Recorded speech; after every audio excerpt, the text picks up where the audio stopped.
Hi, I'm Dan Burns, the writer and producer of the short film Come Out Wherever You Are.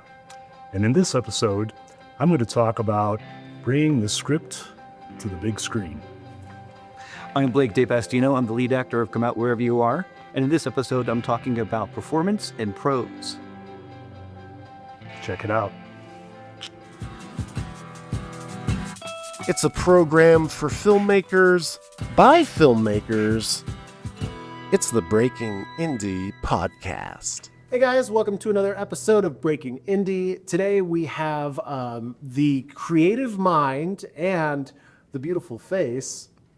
I could say that, right? You say that. I don't know which one is which because they're both very handsome gentlemen and they both look like they're pretty capable guys. And we have the lead actor here too. We've got the lead actor. We've got Dan Blake from Come Out Wherever You Are. It's a film that's, is it debuting? Or has the world already seen this yet? This is the New Mexico premiere. Let's put it that way. All right. Yeah. So we're at the New Mexico premiere at the Santa Fe Film Festival for this film. And has it already shown? Or are you guys still? It has. We had our world premiere last September in Montana, the Montana International Film Festival, which was great. And we're in the early stages of the film festival circuit. We've been at 12 festivals already, and we're going to be working hard the rest of the year. Well, it feels like it's not early, and again, it feels like you've gotten some practice at that point. Yeah. That's great. Well, yeah, Very tired. Well, we're happy to have you here. Thank you. but it's getting good traction, and we didn't expect this response this early. Yeah, as a filmmaker, it's always nice to have the outside validation of other people want to see this film, and yes, really excellent. So, Blake, you're coming from Montana. That's right. I'm based in Missoula, Montana, in western Montana. Okay, I want to get back to this. Okay. And you said you're coming from Chicago, is that what I heard earlier? Yeah. Excellent. Okay. And where did you guys shoot this film? We shot it in Livingston, Montana. Okay. And quick backstory is I originally wrote this story as a short story that's published in one of my books back 10 years ago, and it just wouldn't leave me alone. It was set in Montana, and I always knew we had to make a film out of it. And so, we worked with the Montana Film Office, which hooked us up with Blake and our entire Montana cast and crew, and what a cool experience. Fellow is amazing. So your background is as an author. Yes. You're a published author, fiction? Fiction. My first book was from my past life, nonfiction. Nonfiction, and then 20 years of writing fiction, 7 books published so far, and Cool. but I've been writing screenplays for years too, and this is the second of my adapted screenplays that have been made into shorts. I know that you wrote nonfiction. What was the first book? It's called The First 60 Seconds. Win the job interview before it begins. Oh, wow. Oh, okay. Came out. How thick was that book? It wasn't too thick. 60 Thick pages. enough, thick enough to cover more than 60 seconds. Yeah. Well, yeah, it was everything before the first 60 seconds, prepping for that first meeting, Okay. and then the 60 seconds, and then the rest of the interview, and then the rest of your career. Do you feel like you've carried that with you? Like that's kind of maybe that writing that has really set you up for success in future endeavors? Oh, I think so. I mean, it was based upon 15 years of running an IT consulting and placement company and helping people get their next great job. And so it's the book contains all the things that work and leaves out all the things that don't. Huh. So, and it came out Things about him. at a great time. We had 60 seconds. We hold it up and we pause and then, we got to do more of those kind of product placement. Anyway, that's Okay. ancient history. Wait, so then also because you're the first, we had someone who was doing playwrights who went into writing film, but you're the first like traditional author in that sense that I've talked to. Talk to me about the difference and your feelings about going from, I'm going to say like actual literature to screenplays, which as somebody who also has to write screenplays, I don't consider them literature. So I might piss some people off there. Well, what I'll tell you is I take a bit of a different approach. My biggest fear as a writer is spending 2 years on a novel that stinks. And you don't know until the 400 pages are done. And so I always start a story idea in a shorter form. Short story, it could be a short screenplay, it could be a feature screenplay, right? I can put 100 pages in investment and know whether it's good or not. So my two novels, I wouldn't call them necessarily literary, but my two novels were reverse adaptations from screenplays. Oh, okay. Interesting. So, So do you they started as do you do then like for a screenplay? Do you do a treatment first, or do an outline, or you just like whatever? I'm just gonna write. I can't just write it. I'm a little bit more methodical and do a treatment and beat sheet or an outline, just so I need to know the beginning and the end and kind of the midpoint, and then I can. And how does the actual writing style feel for you? Because for someone who isn't as versed with screenplays, it tends to be dumbed down a little bit. It's less prosy. I feel like, and maybe the best writers find ways to break these rules, but that was a big thing for me when I learned screenwriting. Was like, it is almost too simple. So how does that feel for you when do you approach things differently in the style in which you write? Or I mean, I think on one hand, the cool thing is it takes out all of the fluff, right? Which you need in a novel or a longer form book. What I love about films is I love the dialogue. When it's captivating dialogue, I am in. It's so hard to do well. And same thing with books. If the dialogue is good, I'm in. And so the thing I love about writing screenplays is that's the focus. yeah, You're creating these characters, and the only thing that's coming across on the page is what they say. Mm-hmm. And so I think that's a beautiful thing. And that's why when I'm done with a screenplay, if the dialogue is good, I'm pretty confident I can adapt it into a good longer form story. So Blake, as the star of this particular movie, what stood out to you in the character when you first read the script? What stood out that you felt like maybe I attached myself onto, or the things that really kind of grabbed their hooks into you? What stood out for you? I'm always looking for a challenge. Well, one thing is I was tired of doing genre work. There's a lot of Westerns I shoot in Montana. And the audition process usually is, can you grow a beard and can you ride a horse? And I was interested in something that had more substance and depth. And I play a character named Vern Parrish. And I was really intrigued by the character for two reasons. One is he's the opposite of me. Like, I have theater kid energy all the time, always on, And this guy is very, how would you describe him? He's like low key. Well, he used to be very- on all the time. Yes. As a politician. And now he's a retired out of politician. that, and he's completely Yeah. off. So he's very low key to the point of being inscrutable, to me at least, when I was reading him. And he has friends, but like in a way that he's sort of he had been a glad hander and he knows how to make friends, but no one is really close to him. And no one really knows about him and his past until that is revealed in the first scene of the picture. Okay. And I was really interested in trying to plumb the depths of this character who has a great dialogue, but doesn't really say very much, doesn't really reveal very much about himself.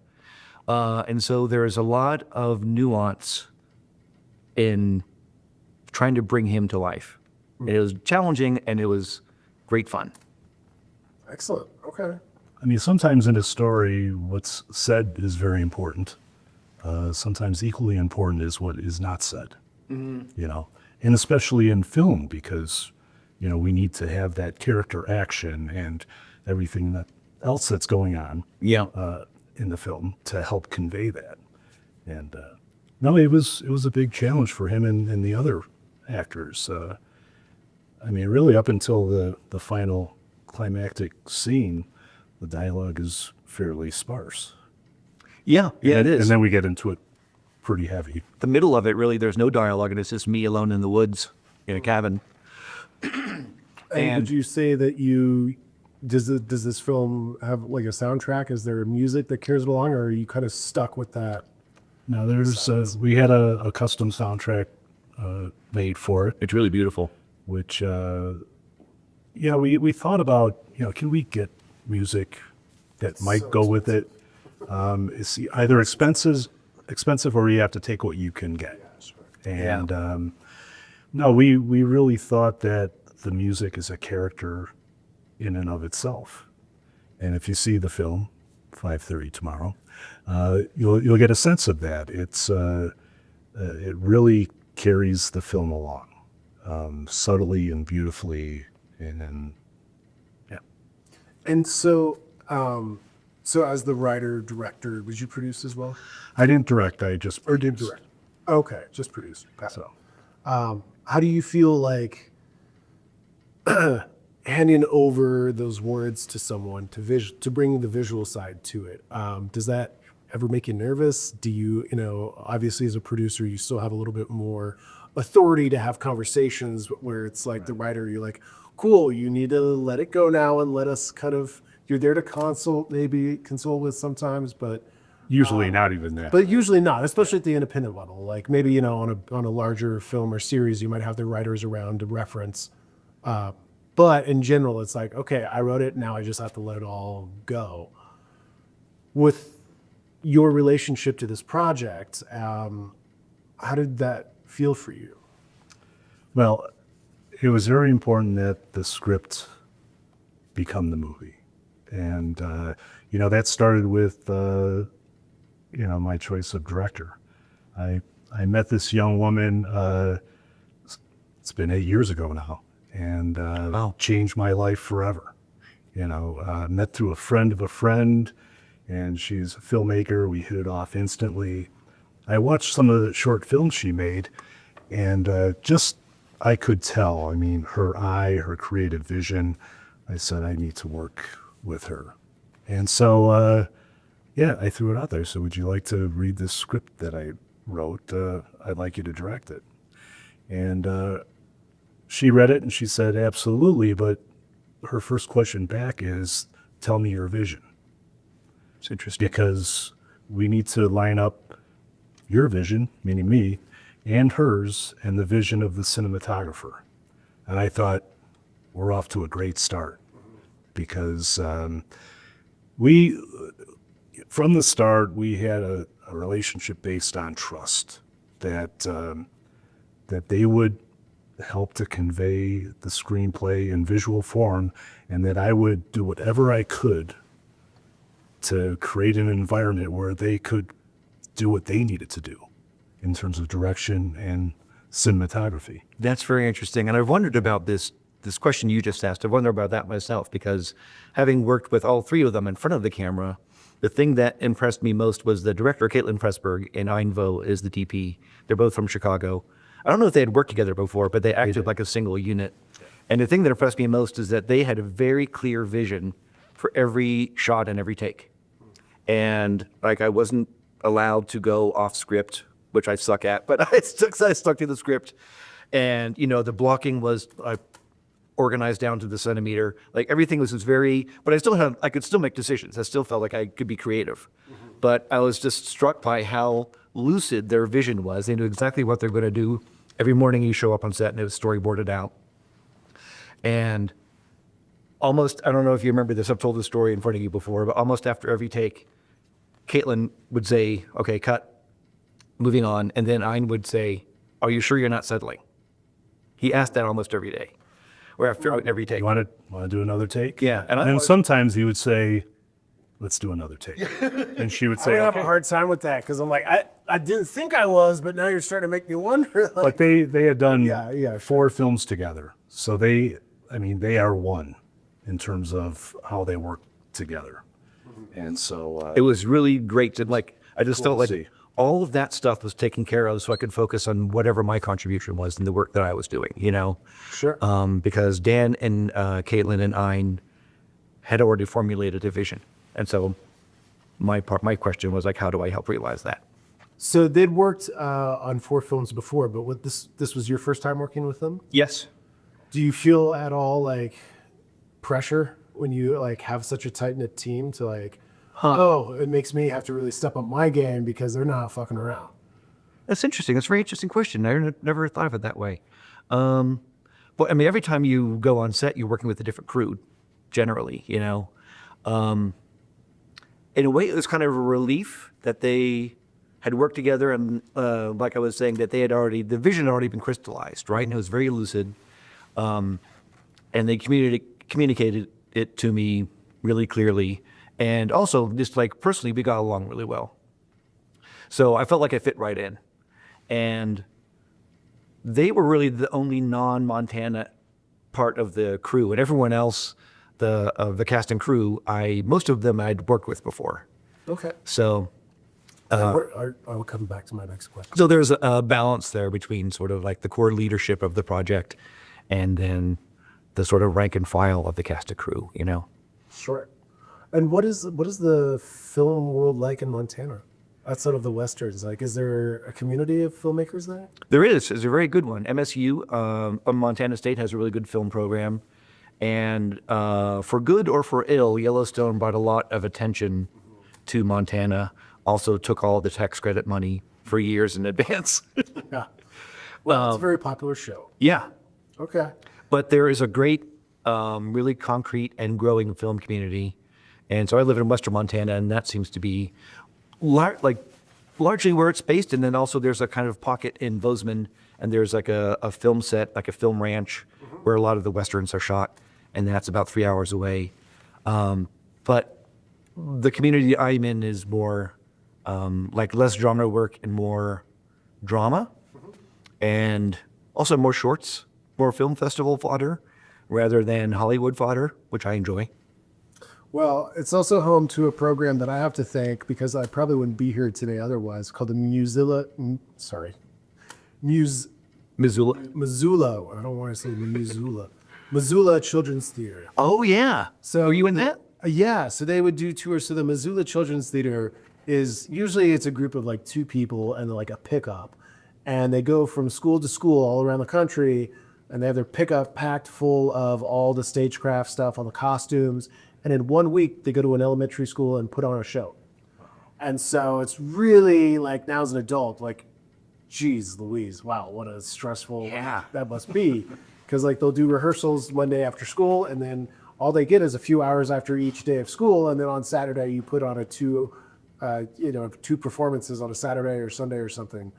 So did you do it as a I kid? did as a kid, as an elementary student kid. I think I was one of the youngest at our school to get cast as the king in a play, and I was probably like first grade, and I just came out and I go, how do you do?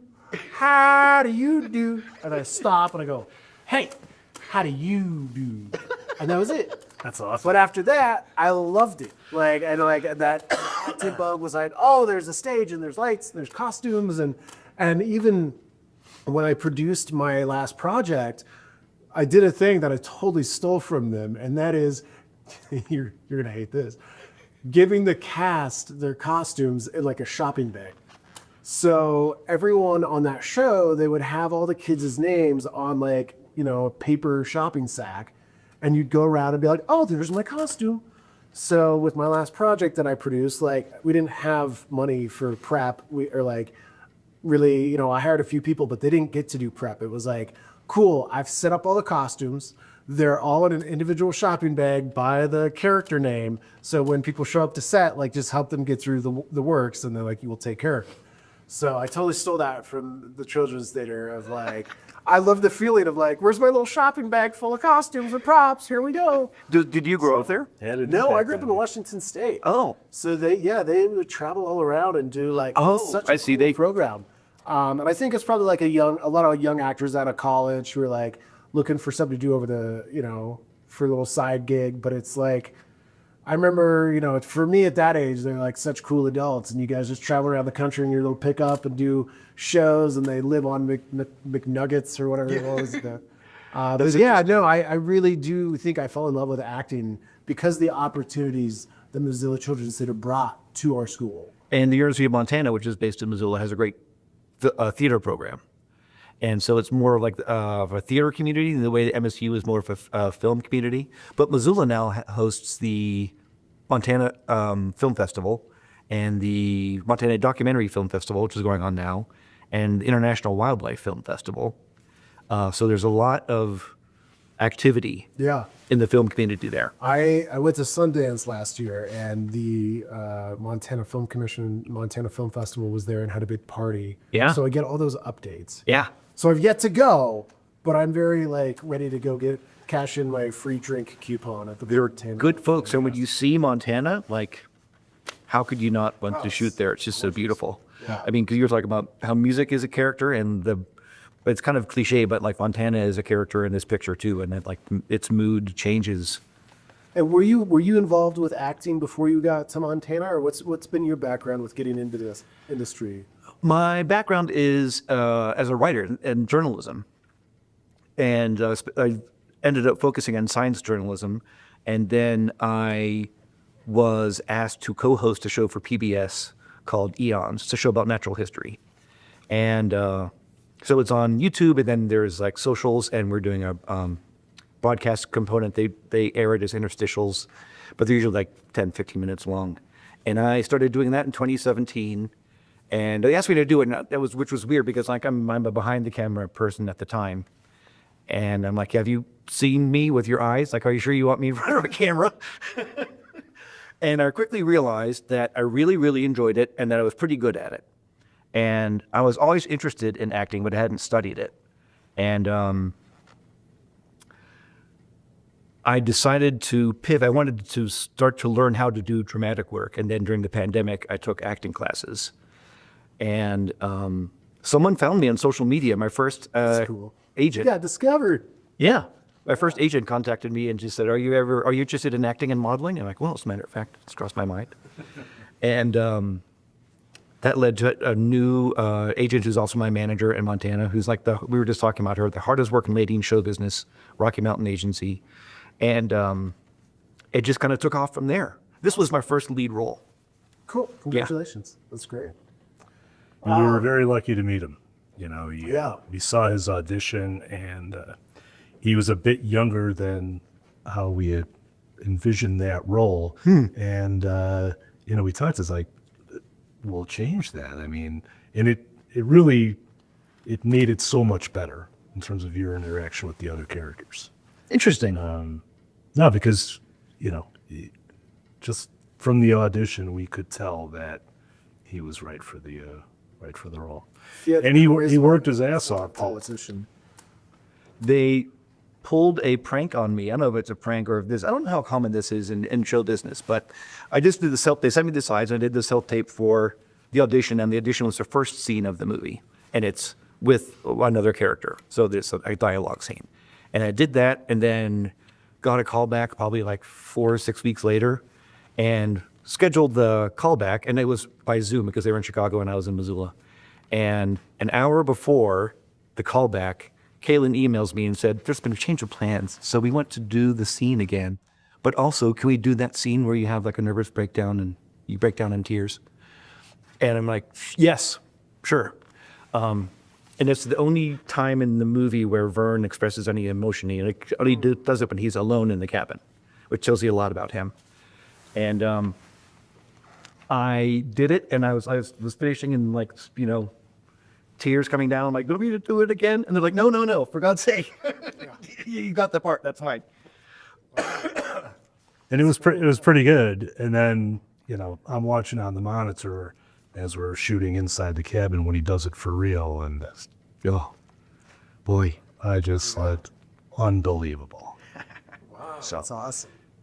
So Yeah, it's so check out this film. Where it's a beautiful film. where if I wanted to find this on the interweb, So right now, it's not publicly available. Sure. Because we're doing the film festival circuit. understood. So you'll have to hold off on that. But But if I want to follow your journey, and so when it gets distributed, I can find out. Is there a social media account or a web page or anything? sure, we have a webpage. It's comeoutwhereveryouarefilm.com. And you can find everything in terms of what we did in the production, a great behind-the-scenes film that we did. Oh, yeah. The trailer, our schedule for all the film festivals that we're doing, film details, and the like. Instagram is Come Out Wherever You Are Film. No Facebook at this point. And people can also follow me through my author webpage, which is danburnsauthor.com. And my socials are Western Digs, which was the name of my erstwhile archaeology and paleontology blog. And I started the account to promote my blog and then pivoted into acting. And so now Western Digs is my brand. We're gonna have a whole other conversation about that. That's Yeah. pretty cool. Are you a paleontologist? No, I'm an English major.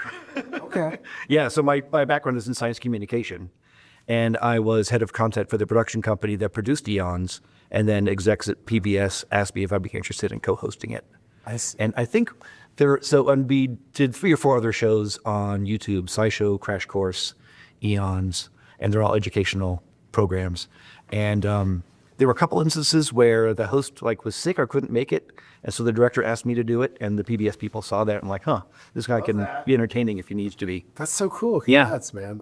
We all love to see those days happen where you get to finally get that moment where you're like, all right, well, here's your chance. And then you do it and you succeed. And I don't know, I love that. Yeah. And he's one of the busiest actors you'll ever meet. I mean, he is working his tail off, and most notably because of the success of our film. I'm not going to lie, it's given me great exposure. It really has. Yeah. Well, it's great. I mean, any role is a good opportunity to play and practice the craft. But, when you get a lead role, it definitely requires a certain more discipline and opens up more doors of focusing in and shooting out of order and things like that, where it's these are new challenges. So, yeah, that's awesome, man. Congratulations to you both. Yeah. Thank you. But yeah, I mean, did you feel an obligation having, Dan, who's the writer and now producer, when you're there acting, is there a certain pressure to stick to the words, or what was that like for you in that regard? It was important to me for a number of reasons. One is I respected Dan's work, and I read his book, obviously, and it's almost verbatim, word for word, the dialogue. And it was clear to Caitlin and Ein also that all the talent should stay on script, because so much of the acting is nonverbal that there's a sort of an economy of prose, if you will, that and it's reflected in your own writing. When you write in prose, it's rather spare and open. It's really lovely to read. An economy of prose. I've never heard that. An economy of prose. Feel free to use that. I am going to we will coin that from now on. And There's an economy of prose. I feel like as a writer, that's a high compliment, I think. At least as a screenwriter, for sure. Yeah, absolutely. Fern, there are scenes in the middle of the movie where there's no dialogue at all. And it's just my character alone in a cabin in the woods. And so there's not a lot of dialogue, and what is there is very important. And so we all understood the importance of staying on script, because if you change one word, it can have a lot of impact because there are so few words, I see. Yeah. Wow. yeah. And the words are the character, right? And if we change the words, we run the risk of changing the character. Right. And you and I had tested out a couple of examples when we were on the river practicing of, what if he says this, and well, how would that change the character? And it would. So it was great. Our entire team was on board with staying on script. Yeah. Which, I also find it slightly surprising that earlier you said your favorite thing is writing dialogue, that it's not just super dialogue heavy in that case.